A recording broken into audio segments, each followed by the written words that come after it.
உங்களின் இல்ல விசேஷங்களுக்கு புகைப்படம், வீடியோக்களுக்கு தொடர்பு கொள்ளுங்கள். கிணத்துக்கடவு பகுதியில் லயன்ஸ் சங்கம் சார்பாக மாணவர்களுக்கான கண் மற்றும் பல் பரிசோதனை முகாமானது நடைபெற்றது.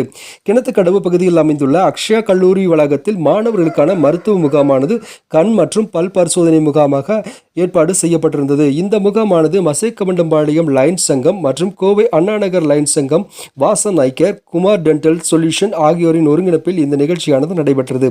இந்த நிகழ்ச்சியில் அக்ஷயா கல்வி நிறுவனத்தின் நிர்வாக அதிகாரி கபிலன் அவர்கள் விருந்தினர்களை வரவேற்று தலைமையுரை ஆற்றினார். அக்ஷயா கல்லூரி இயக்குனர் முனைவர் ராஜசேகர் அவர்கள் மற்றும் கல்லூரி முதல்வர் நிர்மலா அவர்கள் வாழ்த்துரை வழங்கினார்கள். இந்நிகழ்ச்சியில் லயன்ஸ் இன்டர்நேஷனல் மாவட்ட ஆளுநர் தினகரன் அவர்கள் சிறப்பு விருந்தினராக கலந்து கொண்டு மருத்துவ முகாமை தொடங்கி வைத்தார்.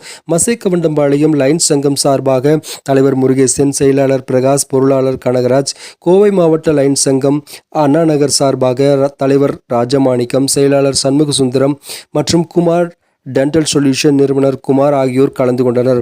அக்ஷயா கல்லூரி நாட்டு நலப்பணித்திட்ட ஒருங்கிணைப்பாளர் முனைவர் கண்ணன், உறுப்பினர் லோகநாதன், சித்ரா மற்றும் தேசிய மாணவர் படை அதிகாரி லெப்டினன்ட் சேதுபதி ஆகியோர் இந்த மருத்துவ முகாமை சிறப்பாக ஏற்பாடு செய்திருந்தனர்.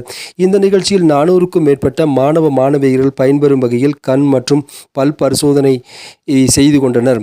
இந்நிகழ்ச்சியில் கல்லூரியை சார்ந்த பேராசிரியர்கள், பணியாளர்களும் இந்த மருத்துவ முகாமில் கலந்து கொண்டு தங்களின் கண் மற்றும் பல் பரிசோதனையை செய்து கொண்டனர்.